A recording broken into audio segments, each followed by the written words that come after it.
जय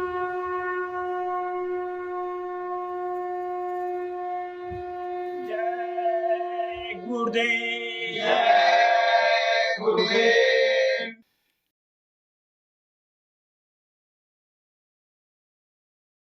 जय गुरुदेव।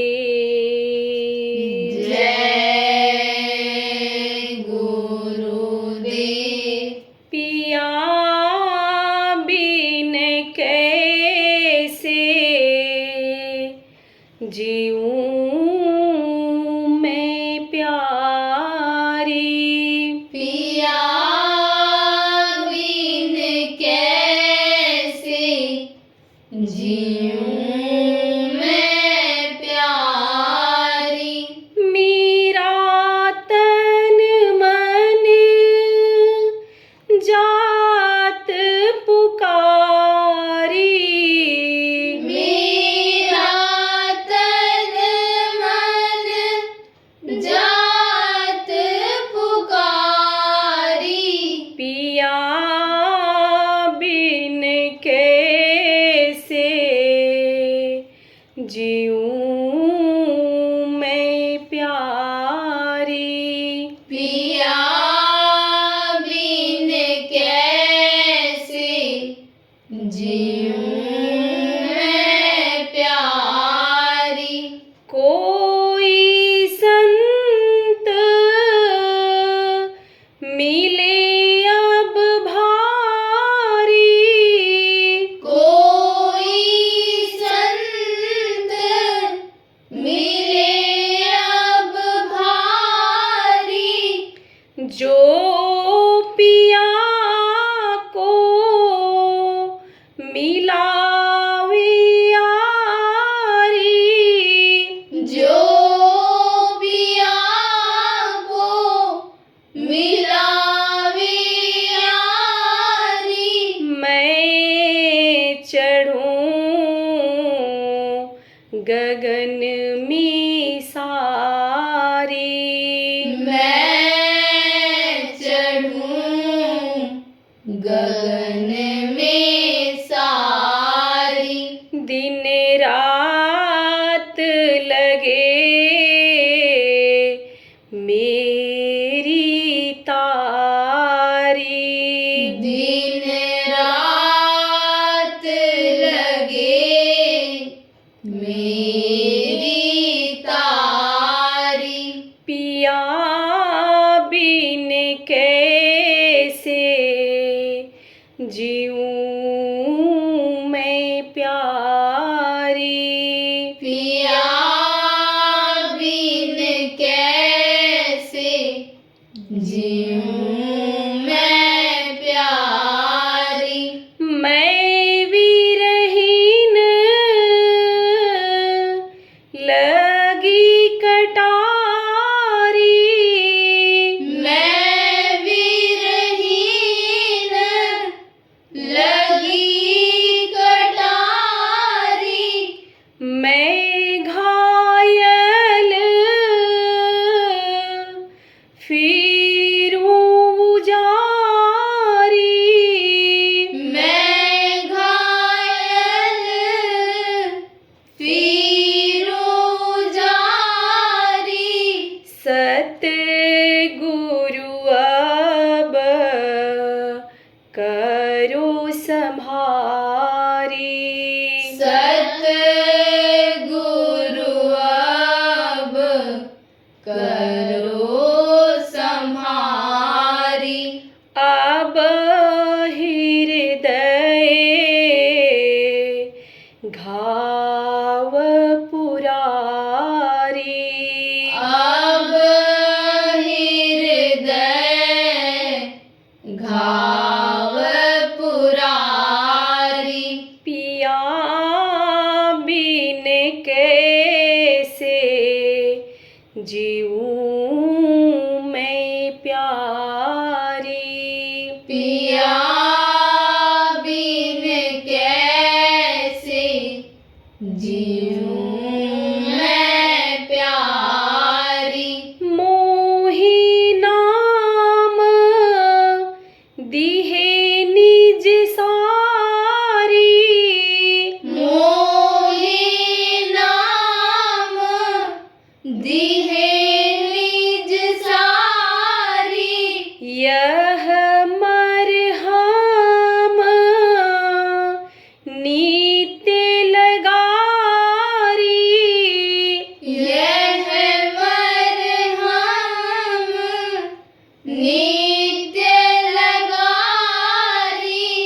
सतगुरु शब्द करी दवारी।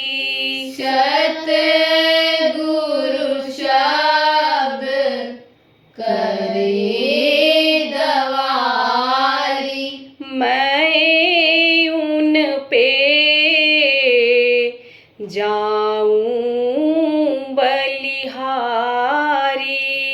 मैं उन पे जाऊं बलिहारी। पिया बिन कैसे जीऊं मैं प्यारी। पिया बिन कैसे जीऊं मैं प्यारी। जय गुरुदेव। जय गुरुदेव।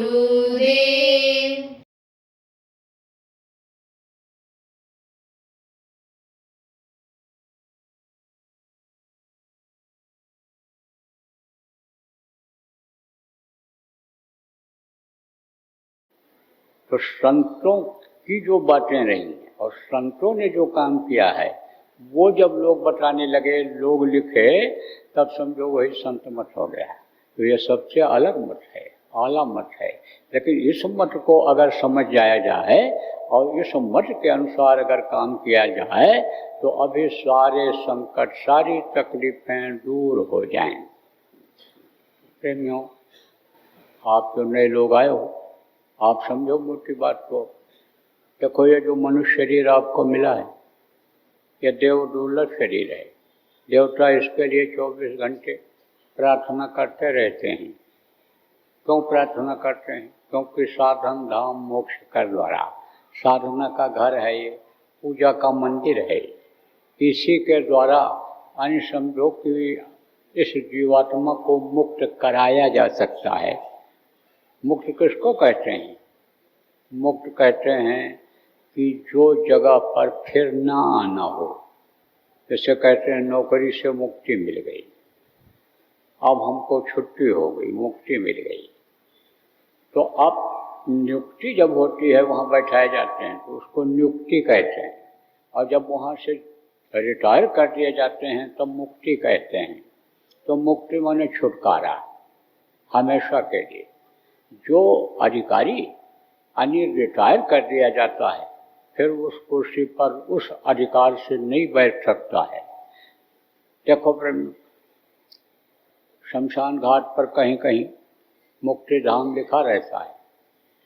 अब मुर्दा कोई लेकर के जाए वहाँ, अब जलाने में दिक्कत आवे तो लौटा करके वापस लाता है घर को? नहीं लाता है। चाहे 2 दिन लग जाए, लेकिन जला करके ही आता है। कहता है इनको मुक्ति दिला करके ही हम घर लौटेंगे। तो इस शरीर की मुक्ति तो हो जाती है, लेकिन आत्मा, ये आत्मा फंस जाती है, इसकी मुक्ति नहीं हो पाती है। इसकी मुक्ति कहाँ होगी? जैसे अपने सही जगह पर शमशान घाट पर शव पहुँच गया, या मतलब शरीर पहुँच गया, तो उसकी मुक्ति हो गई। घर घर में कोई नहीं जलाता है मुर्दा को, उसका जगह निश्चित होता है, यहाँ पर मुर्दा जलाया जाएगा। शमशान भूमि उसको कहते हैं, उसी को मुक्ति धाम मोक्ष धाम कहते हैं, कहीं कहीं लिखा भी रहता है। तो जैसे ये शव, जैसे ये मृतक शरीर वहाँ पहुँचता है शमशान घाट पर, तो इसकी मुक्ति हो जाती है। ऐसे ये जीवात्मा जहाँ से आई है, जब ये वहाँ पहुँच जाती है तब इसकी मुक्ति हो जाती है। तो यह मनुष्य शरीर किसी काम के लिए मिला, और किसी के शरीर में रास्ता ही नहीं है कि वो वहाँ तक जीवात्मा को पहुँचा पाएँ। इसीलिए ये जितने चर और अचर के जीव हैं, चर किसको कहते हैं? आप पे समझो जो चलते हैं, चलते हैं। आप समझो आसमान में जो चलते हैं उनको नभचर कहते हैं। और ज़मीन पर जो चलते खाते रहते हैं वो यानी नभचर यानी थलचर कहलाते हैं। और जो पानी में रहते हैं तो जलचर कहलाते हैं। तो जितने भी चर और अचर ये तो चर हैं, और ऊपर के अचर देश कहलाते हैं, अचल देश कहलाते हैं। तो ये सब आप ये समझो तरसते रहते हैं। किसके लिए? मनुष्य शरीर के लिए। क्यों? क्योंकि कोई जब पाप करता है तो नरकों में जाना पड़ता है, और पुण्य करता है तो स्वर्ग और वैकुंठ में जाता है, लेकिन आगे नहीं जा सकता है। पूरी छीड़े मृत्युलोक के, जब पूरी छीड़ हो जाता है तो मृत्युलोक में आना पड़ता है, फिर से जन्म लेना पड़ता है। अब आपको याद नहीं होगा, जब पैदा हुए थे, हम सब लोग पैदा हुए थे, तो जितने भी लोग पैदा हुए सब रोए। बच्चा अगर रोता नहीं है तो समझो जिंदा नहीं रहता है। सब बच्चे रोते हैं, सब नंगे पैदा होते हैं। कोई सूट बूट पहनकर पैदा हुआ? अरे साड़ी ब्लाउज कोई पहनकर पैदा हुआ? कोई नहीं, सब नंगे। चाहे राजा का लड़का हो, चाहे महाराजा का हो, और चाहे किसी भी गृहस्थ का हो, सब बच्चे नंगे पैदा होते हैं और रोते हैं। तो अब कोई रोता क्यों है? ऐसे ही आप समझो कि कोई खुशहाल हो और रोने का नाटक करे तो समझो कि नाटक कर रहा है, आंसू नहीं निकलेगा फिर। लेकिन जब दर्द होता है, तकलीफ होती है, तो बोले भले कोई ना, लेकिन नैन देता है रोए, आंखों से आंसू निकलने लगते हैं। तो बच्चा की आंखों से आंसू निकले न निकले, लेकिन चिल्लाता है जोर से। अब तकलीफ न होती तो क्यों चिल्लाता है? तकलीफ होती है, बहुत तकलीफ होती है। जन्मते वक्त भी तकलीफ होती है, और मरते वक्त भी इंसान को तकलीफ होती है। हड्डी हड्डी चटकता है, आखिरी वक्त पर बहुत तकलीफ। सुबह आपको बताया था कैसे सिमटाव होता है, कैसे ये जो कमल इस शरीर को चला रहे हैं, ये कैसे मुरझाते हैं, तब कैसे झटका लगता है, किस तरह से होता है। वो तो जाके पाँव न फटी गवाई, सो का जाने पीर पराई। जैसे पैर फट जाता है तो पैर में दवाई फट जाती है, सुराख हो जाता है, तो दर्द होता है। जिसको दर्द होता है वही समझता है, ऐसे ही जिसको तकलीफ होती है वही समझता है। अब या तो महात्मा समझते हैं कि जो देखते हैं कि कैसे क्या हो रहा है, किस तरह से हो रहा है। भाई फूल खिला हुआ है, अब फूल को आप अगर देखते रहो, उसको देखो कि कैसे कैसे सूरज की रोशनी जब तेज हो रही है तो धीरे धीरे मुरझाता चला जा रहा है, तब तो आपको पता चलेगा। तो जब वो देखा जाता है तब पता चलता है कि किस तरह से तकलीफ होती है। तो जन्मते वक्त भी बड़ी तकलीफ होती है और मरते वक्त भी बड़ी तकलीफ होती है। तो तकलीफ जन्मत मर दूसरा दुख हुई। जब तक समझो कि जन्मना और मरना नहीं छूटता है, तब तक समझो तकलीफ ही तकलीफ है। और इस समय पर तो घर घर देखो बीमारी है, घर घर लड़ाई झगड़ा है, घर घर वैमनस्याय साद्वेष है। कारण क्या है कि सत्संग नहीं मिलता है, सत्संग की बातें सुनने को नहीं मिलती हैं, जिससे आदमी इस चीज़ को समझ नहीं पाता है कि भाई भाई के साथ कैसा व्यवहार करे, पिता पुत्र के साथ कैसा बर्ताव करे, पति पत्नी का फर्ज क्या होता है, इस चीज़ की जानकारी नहीं हो पाती। कैसे खाना चाहिए, कैसे रहना चाहिए, कैसा आहार विहार जिसको कहते हैं, आचार विचार जिसको कहते हैं वो होना चाहिए, इसकी जानकारी नहीं हो पाती है। तो आदमी वो सबसे ज़्यादा इस समय पर दुखी है। जितना पशु और पक्षी दुखी नहीं है, उतना इंसान दुखी है। तो ये दुख दूर कैसे होगा? ये तो दुख ऐसे ही दूर होगा जब सीख पाएगा, जब बराबर सत्संग सुनता रहेगा, जब बराबर इस चीज़ को समझेगा कि कम खाओ गम खाओ, संकट से बचे रहोगे। जब इस चीज़ को वो समझेगा कि और किसी को क्रोध आ जाए, गुस्सा आ जाए, और कोई आग हो तो आप हो पानी, तो आप ठंडे हो जाओ, 2 बार बर्दाश्त कर लो। पुरुष को गुस्सा आवे, औरत चुप हो जाए, औरत को गुस्सा आवे, पुरुष चुप हो जाए। जब ऐसा हो जाए कि एक जैसा खान पान हो जाए, एक जैसा पहनावा हो जाए, एक जैसा पूजा पाठ हो जाए, एक जैसा चारित्रिक व्यवहार हो जाए, तब अभी यही गृहस्थ आश्रम खुशहाल हो जाए। तो इस चीज़ की जानकारी कहाँ मिलती है? सत्संगों में बराबर मिलती रहती है। सत्संग जब से लोगों ने छोड़ा तब से देखो रास्ते से अलग हो गए, भटक गए। बराबर लोग जाते थे। आज पूर्णिमा है, पूर्णिमा के दिन जाते थे, आश्रमों पर जाते थे, नदियों के किनारे जाते थे, नदियों में स्नान करते और फिर जहाँ महात्मा कुटी बना करके नदी के किनारे रहते वहाँ पर जाते थे। प्रवचन सत्संग सब होता रहता था। उसी हिसाब से जब लौट करके आते, घर में काम करते, व्यवहार करते थे, तो यह गृहस्थ आश्रम स्वर्ग जैसा था। कोई खींचातानी नहीं, घर छोड़ करके कोई भगता नहीं था और जल के मरती नहीं थी। आप समझो कोई भी दहेज का मुकदमा नहीं चलता था, कोई भी तलाक के मुकदमे नहीं चलते थे। बड़ा प्रेम था आपस में।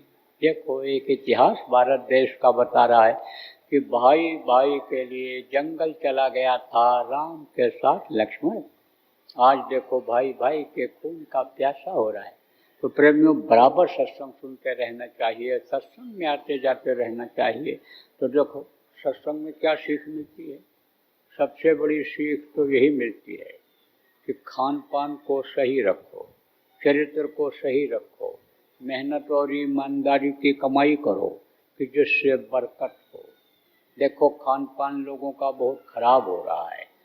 मनुष्य का भोजन जो है उसको छोड़ करके जानवरों का जो भोजन है, मांस है, मछली है, अंडा फंडा, ये चीज़ें जो गंदी चीज़ें हैं, इनको लोग खाने लग गए। तो जैसा खाओ अन्न वैसा हो मन, और जैसा पियो पानी वैसे हो वाणी। वैष्णव पितामह का नाम आप लोगों ने सुना होता। मरते समय वो बाणों की शैया पर, यानी बाणों पर, तीर के ऊपर लेटे हुए थे।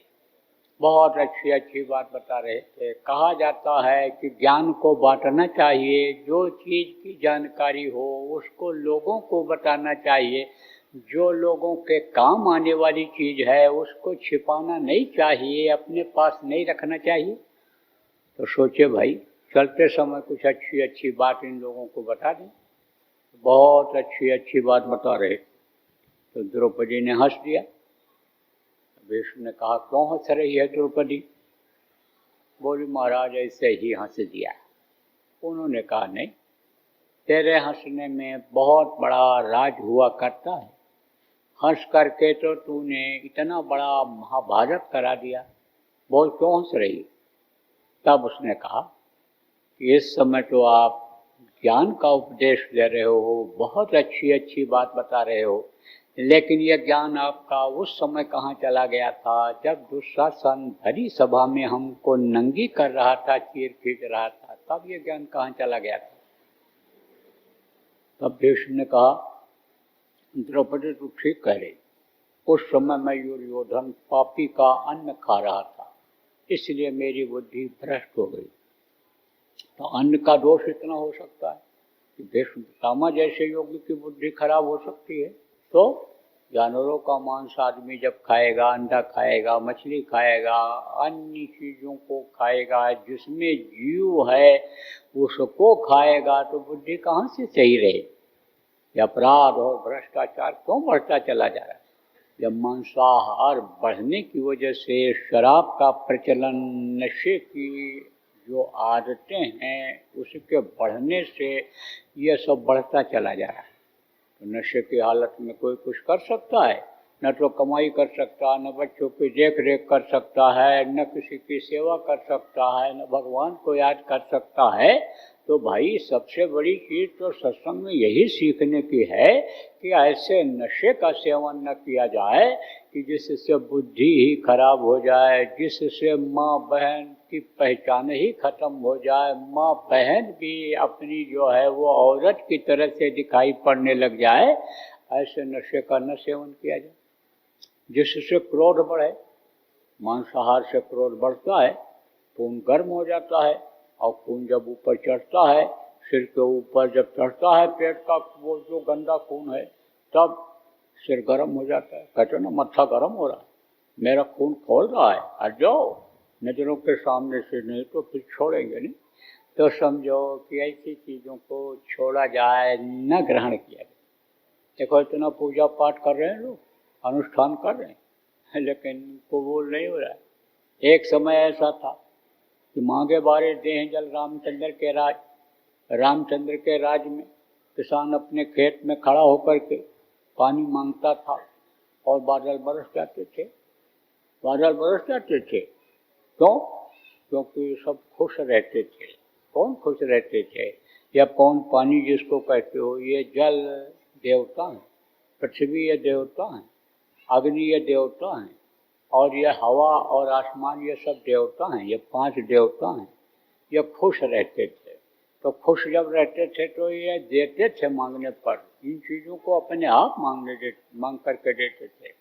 आप पे समझो हवा उतनी ही चलती थी जितनी ज़रूरत रहती थी, मेघराज बादल उतना ही पानी बरसाते थे जितना ज़रूरत था, कोई भी बाढ़ नहीं आता, कोई भी सूखा नहीं पड़ता था, सूरज इतना ही तपता था कि जिससे लोगों का नुकसान न हो। धरती पर ये भूकंप जो आ रहे हैं, धरती ये जो फट रही है, ऐसा वक्त नहीं था। आपको समझने की ज़रूरत है, ये जब से नियम को लोगों ने तोड़ा, जब से आपके समझो देवताओं को नाराज किया, तब से ये आफत आने लग गई, तब से ये परेशानियां आने लग गई।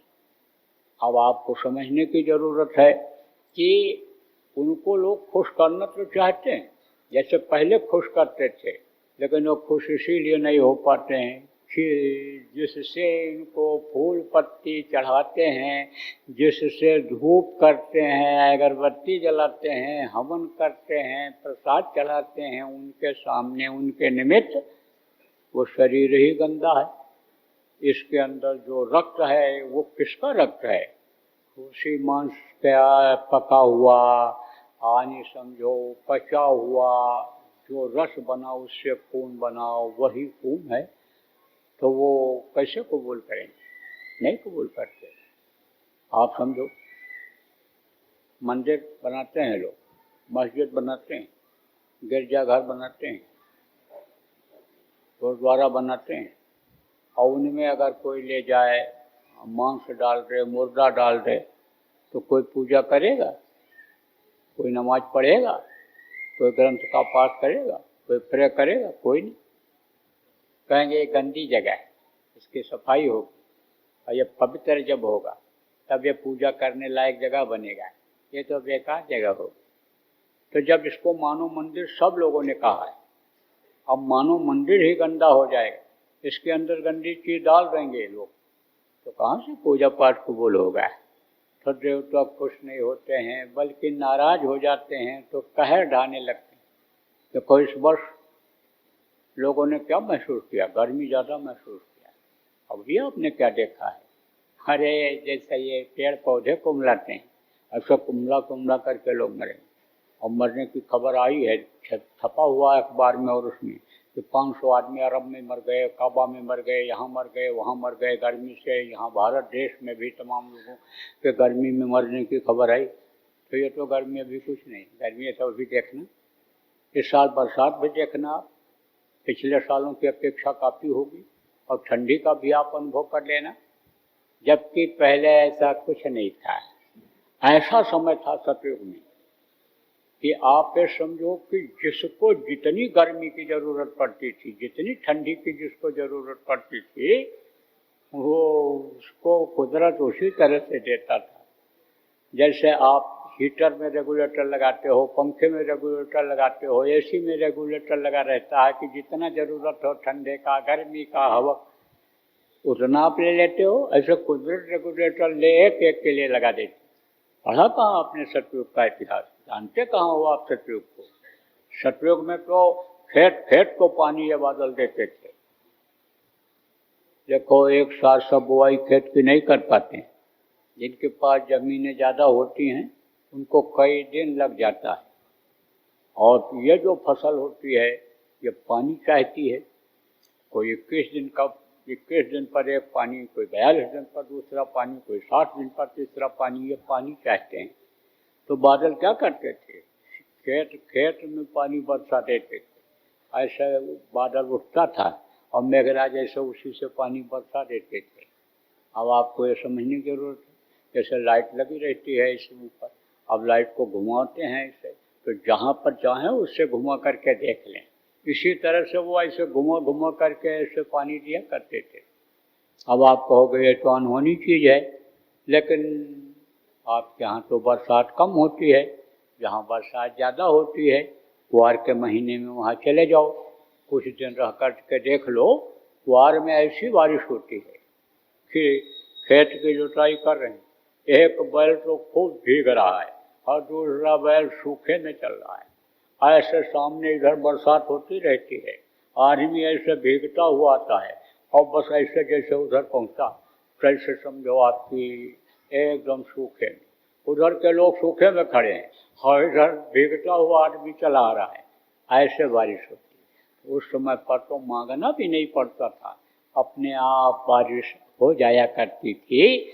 लेकिन उस समय पर लोगों की नीयत सही थी, नीयत से बरकत होती थी। थोड़ी देर ही सही प्रभु को लोग सच्चे दिल से याद करते थे, निस्वार्थ भाव से याद करते थे। लेकिन अब तो स्वार्थपरता बढ़ गई।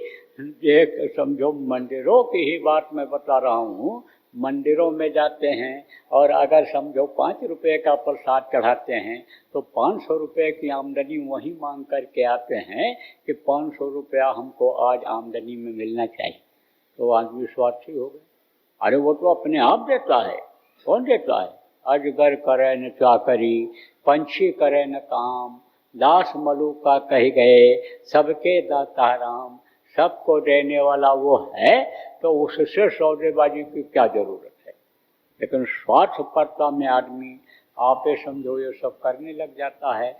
तो कहते हैं जैसा भाव उसी हिसाब से भक्ति, और उसी हिसाब से भक्ति का फल मिलता है लोगों को। तो मोटी बात आप ये समझो कि ये जो गंदी चीज़ें हैं इनको छोड़ने की ज़रूरत है, कि जिससे बुद्धि सही रहे, जिससे चरित्रहीनता न आवे, जिससे प्रकृति के नियम, घर के नियम, परिवार देश के नियम के खिलाफ आदमी काम न करे। ऐसा काम करना है। सबसे पहले चीज़ तो जो नामदान लेने के लिए आप लोग आए हो, ये समझो एक चीज़ आपको बताया, बराबर सत्संग सुनते रहो। सत्संग सुनते रहोगे, हर तरह की जानकारी होती रहेगी, प्रेरणा आपको मिलती रहेगी। दूसरी चीज़ आप ये समझो कि इन गंदी चीज़ों को छोड़ना।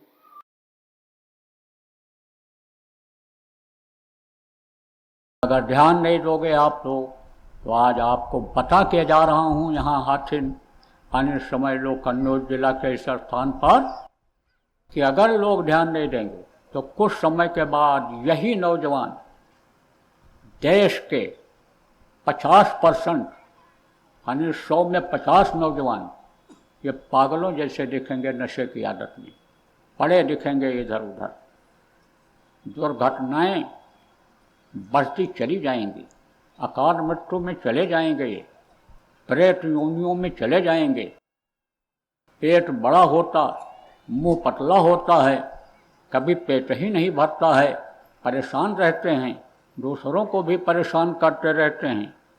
तो जब यही बच्चे आएंगे, आपको ही लग जाएंगे प्रेत योनि में जो चले जाएंगे, तो चैन की रोटी खा पाओगे कि कुछ कर पाओगे? इसलिए ध्यान देने की जरूरत है। जय गुरुदेव। सरकारी व गैर सरकारी अनुदान के लिए बिना सत्संगियों के सहयोग द्वारा जनहित के कार्यों में लगी हुई बाबा जय गुरुदेव धर्म विकास संस्था का मुख्यालय पिंगलेश्वर रेलवे स्टेशन के सामने मक्सी रोड, उज्जैन, मध्य प्रदेश में है। यहाँ पर सत्संग व नामदान का कार्यक्रम होता रहता है। अतः आप श्रोताओं से अनुरोध है कि बाबा उमाकांत जी महाराज के आश्रम उज्जैन एक बार परिवार सहित जरूर पधारिएगा। आपके सुझाव के लिए व्हाट्सएप नंबर 9575600700। जय गुरुदेव।